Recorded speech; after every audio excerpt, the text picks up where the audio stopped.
메시지 성경 통독 제196일 오늘 말씀은 고린도전서 15장에서 고린도후서 개요까지입니다. 15장 부활. 친구 여러분, 여러분과 함께 마지막으로 메시지를 점검해 보겠습니다. 이 메시지는 내가 선포하고 여러분이 자기 것으로 삼은 것입니다. 여러분은 이 메시지 위에 서 있고 이 메시지로 인해 여러분의 삶은 구원을 받았습니다. 나는 여러분의 믿음이 일시적인 것이 아니라 진실한 것이며 여러분이 영원토록 이 믿음 안에 있으면서 이 믿음을 굳게 붙잡으리라고 생각합니다. 내가 가장 먼저 한 일은 내 앞에 아주 강력하게 제시된 다음 사실을 여러분 앞에 제시하는 것이었습니다. 성경에 기록된 대로 메시아께서 우리 죄를 위해 죽으시고 무덤에 묻히시고 사흘째 되는 날에 다시 살아나셔서 베드로에게 생생히 나타나시고 가장 가까운 제자들에게 나타나셨습니다. 그 후에 그분께서는 한 번에 500명이 넘는 제자들에게 나타나셨는데 그들 가운데 몇 사람은 세상을 떠났지만 대부분은 지금도 우리 곁에 살아 있습니다. 또한 그분께서 자기를 대변하도록 세우신 야고보와 나머지 사도들에게 나타나셨습니다. 그러고는 마지막으로 나에게도 생생히 나타나셨습니다. 내가 맨나중이 된 것은 합당한 일이었습니다. 여러분도 알다시피 나는 사도들의 반열에 포함될 자격이 없는 사람입니다. 내가 하나님의 교회를 없애버리는 일에 혈안이 되어 젊은 시절 대부분을 허비했기 때문입니다. 그러나 하나님께서는 너무나 은혜로우시고 한없이 너그러우셨습니다. 그래서 오늘의 내가 있게 된 것입니다. 나는 그분의 은혜를 헛되이 하지 않을 것입니다. 내가 다른 어느 누구보다 더 많은 일을 하려고 애쓰지 않았습니까? 그렇다고 해도 내가 한 일은 그리 대단한 것이 아니었습니다. 하나님께서 내게 할 일을 주시고 감당할 힘도 주셨기에 내가 할 수 있었던 것입니다. 그러므로 여러분이 내게서 메시지를 들었든 다른 사람에게서 들었든 간에 그것은 같은 메시지입니다. 나나 그들이나 하나님의 진리를 전했고 여러분은 여러분의 삶을 맡겼습니다. 이제 나는 여러분에게 의미심장하면서도 어려운 질문을 던지려고 합니다. 여러분은 우리가 선포한 사실, 그리스도께서 죽은 자들 가운데서 다시 살아나셨다는 사실을 믿어서 신자가 된 것인데 사람들이 부활 같은 것은 없다고 말하도록 내버려 두다니 어찌 된 일입니까? 부활이 없다면 그리스도께서 살아나는 일도 없었을 것입니다. 그리스도의 부활이 없다면 우리가 여러분에게 전한 모든 것은 교묘한 속임수가 되고 여러분이 목숨을 걸고 붙잡은 모든 것도 교묘한 속임수가 되고 말 것입니다. 뿐만 아니라 부활이 없다면 우리는 하나님에 대해 뻔뻔한 거짓말을 늘어놓는 죄를 범한 셈이 되고 하나님께서 그리스도를 다시 살리셨다고 증언한 우리의 진술도 순전히 거짓말이 되고 말 것입니다. 죽은 자들이 다시 살아나는 일이 없다면 그리스도께서 다시 살아나는 일도 없었을 것입니다. 그분은 실제로 죽으셨기 때문입니다. 그리고 그리스도께서 다시 살아나지 않으셨다면 여러분은 지금도 예전처럼 어둠 속에서 길을 잃고 헤매고 있을 것입니다. 그것은 그리스도와 부활을 신뢰하며 죽은 이들에게 훨씬 불행한 일이 되었을 것입니다. 그들은 이미 무덤 속에 누워 있으니 말입니다. 우리가 그리스도에게서 얻는 것이 이 땅에서 잠시 사는 동안 누리는 작은 감동이 전부라면 우리야말로 정말 가엾은 사람들일 것입니다. 그러나 진실은 이렇습니다. 그리스도께서 다시 살아나셔서 장차 무덤을 떠날 수많은 사람들의 첫 유산이 되신 것입니다. 이것과 관련해 적절한 예를 들어보겠습니다.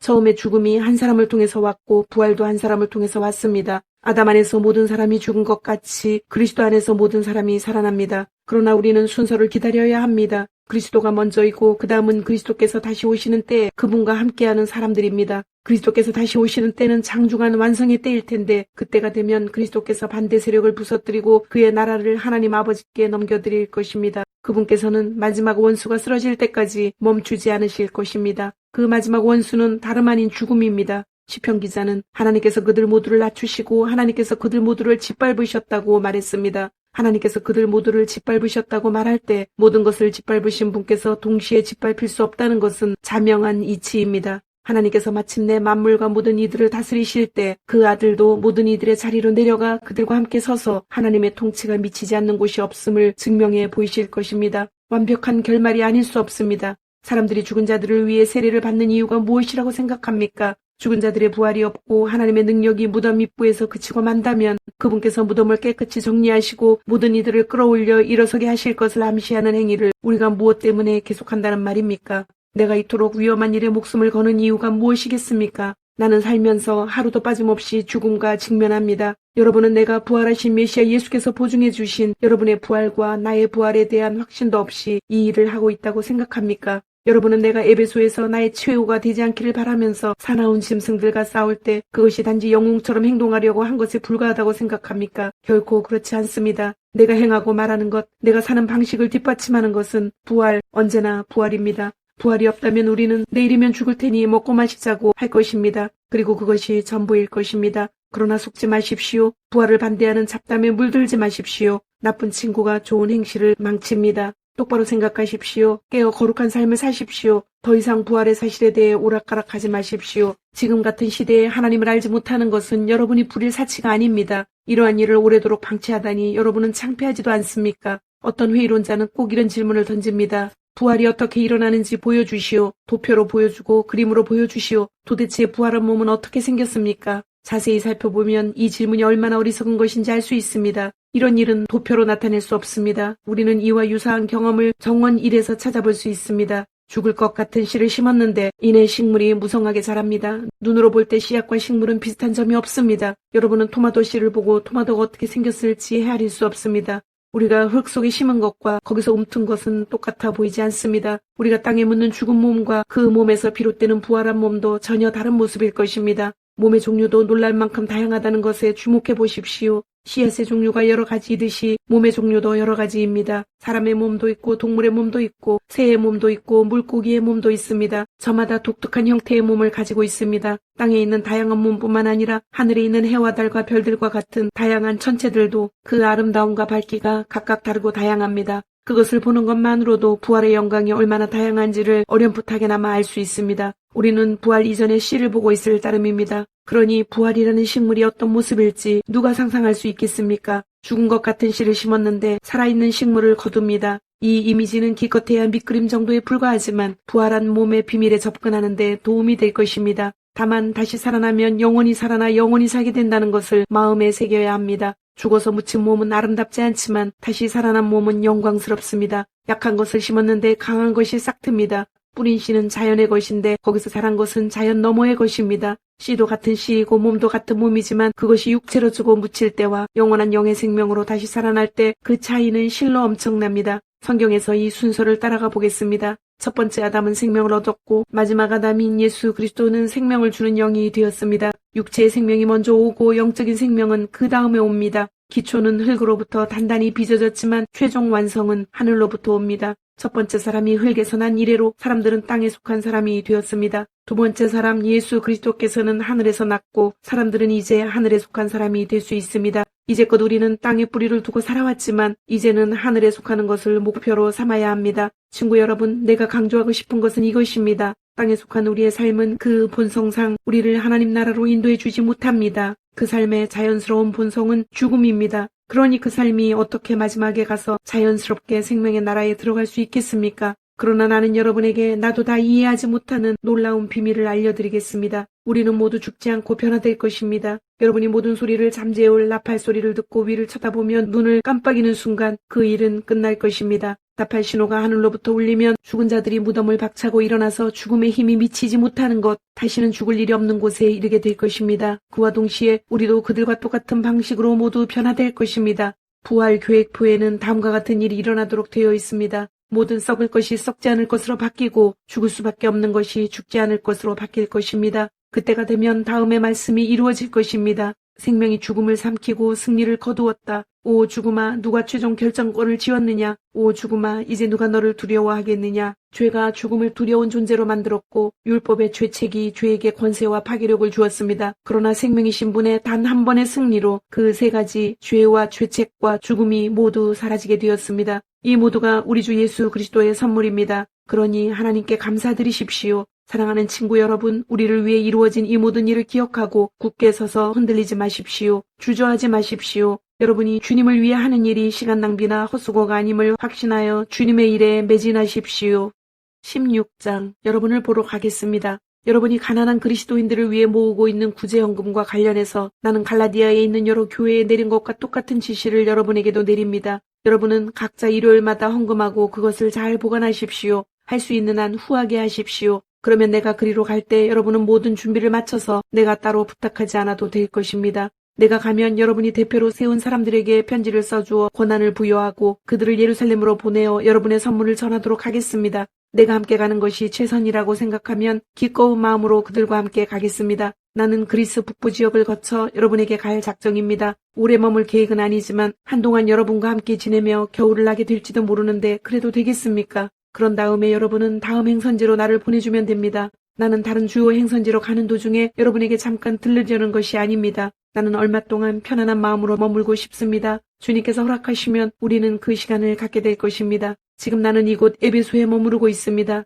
선한 일을 할 수 있는 큰 문이 이곳에 활짝 열렸으니까요. 물론 저항도 만만치 않습니다. 디모데가 그리로 가거든 잘 보살펴 주십시오. 그가 여러분 가운데서 마음 편히 지낼 수 있게 해주십시오. 그도 나처럼 주님을 위해 열심히 일하는 사람입니다. 그를 얕보는 사람이 없게 하십시오. 그리고 얼마 후에 여러분의 축복과 함께 그를 내게 보내주십시오. 내가 그를 기다리고 있다고 전해주십시오. 그와 함께하던 벗들도 그를 기다리고 있습니다. 우리의 벗 아볼로에 관해서 말씀드리면 나는 그가 여러분을 방문할 수 있게 하려고 최선을 다했습니다. 그러나 아직 그를 설득하지 못했습니다. 지금은 적절한 때가 아니라고 생각하는 것 같습니다. 그러나 적절할 때가 올 것입니다. 깨어 있으십시오. 여러분의 믿음을 굳게 붙잡으십시오. 전력을 다하십시오. 확고해지십시오. 쉬지 말고 사랑하십시오. 친구 여러분, 나의 부탁을 들어주기 바랍니다. 스데바나 가족에게 특별한 관심을 기울여 주십시오. 여러분도 알다시피 그들은 그리스에서 얻은 첫 번째 회심자들입니다. 회심 이후로 그들은 그리스도인들을 섬기는 일에 헌신해 왔습니다. 나는 여러분이 이런 사람들을 존중하고 존경하기를 바랍니다. 그들은 바람직한 일이 무엇이며 그 일을 어떻게 하는지를 보여주는 동료요 일꾼입니다. 나는 스데바나와 부드나도와 아가이고가 나와 함께 있게 되어 얼마나 기쁜지 모릅니다. 그들이 내가 여러분과 함께하지 못해 아쉬워하는 마음을 어느 정도 채워주고 있습니다. 그들이 여러분과 나 사이에 소식을 전해주어 내 기운을 북돋아 주었습니다. 이런 사람들이 여러분 가운데 있음을 자랑으로 여기십시오. 이곳 서아시아에 있는 교회들이 여러분에게 안부를 전합니다. 아굴라와 브리스길라 그리고 그들의 집에 모이는 교회가 안부를 전합니다. 이곳에 있는 모든 벗들이 안부를 전합니다. 거룩한 포옹으로 주위에 안부를 전해주십시오. 나 바울이 친필로 안부를 전합니다. 누구든지 주님을 사랑하지 않는 사람이 있으면 그를 내쫓으십시오. 주님을 위한 자리를 마련해 두십시오. 우리 주 예수께서 여러분에게 두 팔을 활짝 벌리고 계십니다. 나는 메시아이신 예수 안에서 여러분 모두를 사랑합니다. 아멘, 아멘. 고린도 후서는 13장으로 살아계신 하나님의 성전으로 깨끗하라. 사도 바울의 3차 선교 여정 중인 AD 57년경에 마케도니아에 체류할 때 기록하였습니다. 세 개의 큰 주제로 나눌 수 있는데 1장부터 6장 10절까지는 바울의 사도직에 대한 설명으로 바울의 사도로서의 사역, 내용은 고린도 방문 계획 변경, 새 언약의 일꾼된 바울. 두 번째는 6장 11절부터 9장까지로 고린도 교회를 향한 격려와 권면으로 그들의 회개로 인해 기뻐함. 내용은 고린도 교인들을 향한 격려, 고린도 교회의 회개를 기뻐함, 자발적으로 연보를 준비하라. 세 번째는 10장부터 13장까지로 바울의 사역에 대한 변호로 바울의 사도적 권위에 대한 설명입니다. 내용은 바울의 사역에 대한 변호와 자랑, 고린도 방문에 대한 준비. 고린도후서 서론. 고린도 교회의 그리스도인들은 그 교회의 설립자인 바울에게 골치 아픈 문제를 안겨주었다. 그 문제는 바울이 설립한 다른 모든 교회가 안겨준 것보다 훨씬 심각한 문제였다. 바울이 고린도 교회에서 발생한 한 가지 문제를 바로잡자마자 곧바로 세 가지 문제가 더 발생했다. 교인이 되면 가장 훌륭한 사람들과 만나서 평탄한 관계와 사귐을 가질 수 있을 것이라고 순진하게 추측하는 사람들이 있다. 그런 사람들은 바울의 고린도 서신을 읽음으로써 이미 처방된 치료법을 접하게 될 것이다. 고린도 사람들은 서로에게는 물론이고 바울에게도 엄청난 골칫거리였지만 우리에게는 축복의 상징이기도 하다. 그들이야말로 바울의 가장 심오하고 힘찬 저작 가운데 일부를 촉발시킨 장본인들이기 때문이다. 바울이 고린도에 있는 그리스도인들에게 두 번째 편지를 보낼 수밖에 없었던 것은 그들이 바울의 지도력을 공격했기 때문이다. 첫 번째 편지에서 바울은 가장 자상하고 호의적으로 말하면서도 애들로 말하지 않았다. 첫 번째 편지는 하나님의 구원이 어떻게 이루어지고 그 결과로 어떤 공동체가 생겨나는지를 잘 아는 한 목회자가 확신에 찬 권위를 가지고 쓴 글이다. 바울이 그들에게 써보낸 글 가운데 적어도 일부는 듣기 민망하고 받아들이기 거북한 내용이었다. 그래서 그들이 바울의 지도력에 반기를 든 것이다. 그들은 바울이 변덕스럽다고 비난하고 그의 동기를 공격하고 그의 자격을 의심했다. 바울이 써보낸 글을 가지고 논쟁하는 것이 아니라 자신들에게 이래라 저래라 하는 그의 권한을 인정하지 않았던 것이다. 그래서 바울은 자신의 지도력을 변호할 수밖에 없었다. 여러분은 명백한 것을 보고 또 보지만 나무는 보면서 숲은 보지 못하고 있습니다. 여러분은 그리스도 편에 서 있는 사람의 분명한 본보기를 구하면서 어찌하여 그리도 성급하게 나를 제쳐놓습니까? 나는 내가 그리스도와 함께 서 있다고 확신합니다. 그러니 나를 믿어주십시오. 여러분은 그리스도께서 나에게 주신 권위를 내가 과장해서 말한다고 생각할지 모르겠으나 나는 내 말을 철회할 생각이 없습니다. 내가 몸을 던져 수고한 것 하나하나는 여러분을 넘어뜨리려는 것이 아니라 여러분을 일으켜 세우려는 것이기 때문입니다. 고린도후서 10장 7절 8절. 그는 첫 번째 편지에서 다루지 못한 몇 가지 지역적인 문제를 다루고 나서 도전에 맞섰다. 그러면서 믿는 이들의 공동체 안에서 지도력이 갖는 진정한 본질을 면밀히 파헤쳤다. 예컨대 바울은 고린도 사람들과 동력자가 되어 그들과 함께 힘을 모아 일하면서 기쁜 마음으로 그들을 바라보기를 원했다. 그리고 그는 하나님을 진심으로 기쁘게 해드리는 것이 핵심이라는 것을 알았다. 지도력은 권한의 행사일 수밖에 없다. 그런 까닭에 지도력은 쉽게 힘을 행사하는 것이 되고 만다. 그러나 힘을 행사하는 순간 지도력은 지도자와 지도를 받는 사람 모두에게 손해를 입히게 마련이다. 바울은 예수를 배워가면서 다른 사람들에게 방해가 되지 않으려 애쓰고 그들이 자기를 통하지 않고 하나님을 직접 상대할 수 있게 하는 지도력을 익혔다. 그는 자신을 대사로 생각했다. 우리는 그리스도의 대사입니다. 하나님께서는 우리를 쓰셔서 다툼을 벌이고 서로의 관계를 바로잡으시는 하나님의 일에 참여하라고 사람들을 설득하게 하십니다. 이제 우리는 그리스도를 대신해 말씀드립니다. 하나님께서 이미 여러분과 친구가 되셨으니 여러분도 하나님과 친구가 되십시오. 5장 20절. 부모이든 지도자이든 목사이든 공동체의 장이든 교사이든 관리자이든 어떤 입장에 있든 간에 지도력을 행사하도록 부름받은 이들은 이 편지를 쓴 바울과 이 편지를 촉발시킨 고린도 교회 교인들에게 감사할 수밖에 없을 것이다. 고린도 후서 개요. 살아계신 하나님의 성전으로 깨끗하라.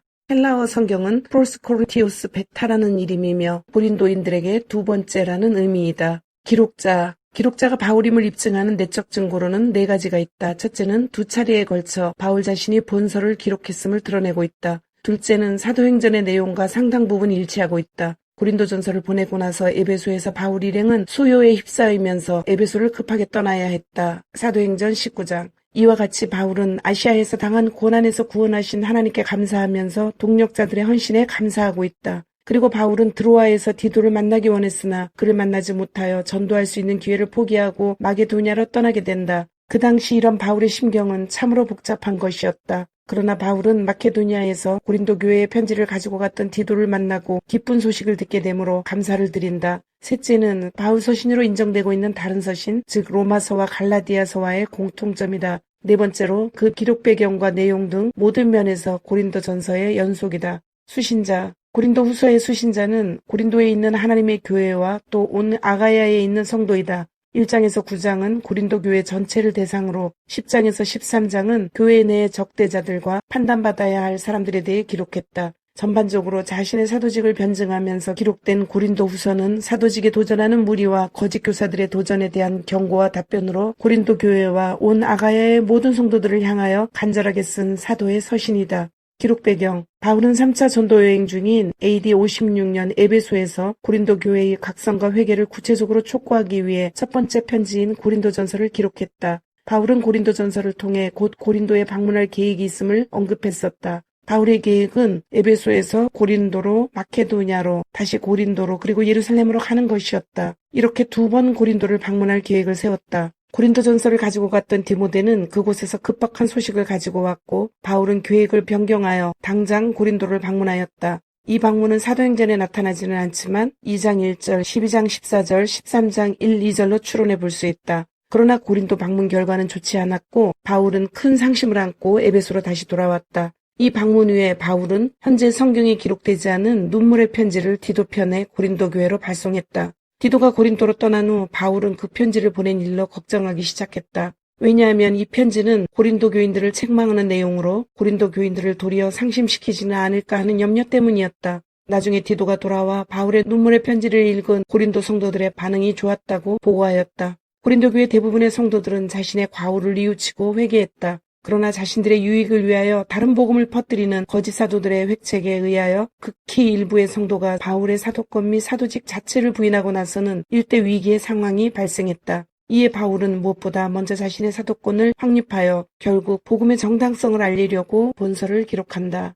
기록연대. 고린도후서는 AD 57년경에 기록되었다. 바울은 디모데를 통해 고린도전서를 전하고 디모데가 돌아온 뒤에 고린도를 방문했다. 고린도를 돌아본 뒤 바울은 괴로운 마음으로 다시 에베소로 돌아왔다. 에베소로 돌아온 바울은 고린도를 향한 애타는 마음으로 눈물의 편지를 써서 전한다. 그 후 바울은 에베소를 떠나 드로아로 갔었다. 마게도냐로 건너가 거기서 디도를 만난 후에야 비로소 마음을 놓았고 디도가 들려주는 고린도 교회의 회개 소식은 바울을 기쁘게 했다. 그러나 그 소식을 듣고 바로 고린도후서를 쓴 것은 아닌 것으로 보인다. 왜냐하면 8장 10절과 9장 2절에 고린도 교회가 자진해서 1년 전부터 모금을 시작했다고 기록되었기 때문이다. 짐작하건대 고린도전서 16장 1절에 바울의 지시로 모금을 시작한 지 적어도 1년이 지난 후에 고린도후서가 기록되었다고 본다. 그 당시의 달력으로는 새해가 가을에 시작되었음을 감안할 때 고린도전서를 쓴 지 1년이 지나고 바울의 3차 전도 여정 중인 56년, 57년 마케도니아에서 체류할 때 기록되었다고 보는 것이 합당하다.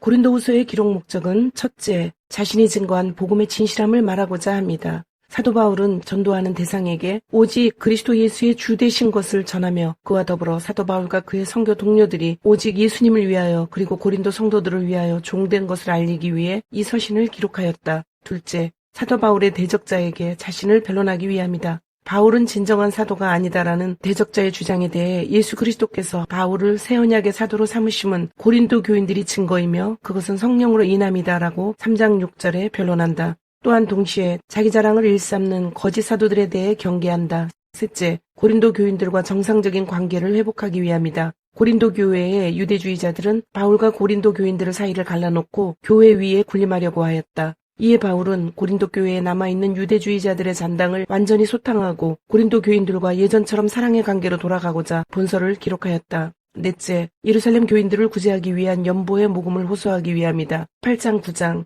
예루살렘 교회의 그리스도인들은 글라우디오 황제 때 이스라엘 전역에 닥친 기근으로 인해 가난에 시달리고 있었다. 이방인의 사도된 바울은 일찍이 예루살렘 교회의 사도들로부터 구제 모금을 부탁받았다고 갈라디아 2장 10절에 기록하였다. 또한 선교 사역을 감당하면서 항상 실천하는 것이 중요하다고 생각한 바울은 성도의 사랑으로서 구제연금의 모금을 호소하였다. 주님, 오늘도 말씀을 주심을 감사드립니다. 주신 말씀대로 오늘 하루도 주님의 모습을 닮아가며 말씀대로 순종하며 살도록 은혜와 용기를 주옵소서. 예수님의 이름으로 기도드립니다. 아멘.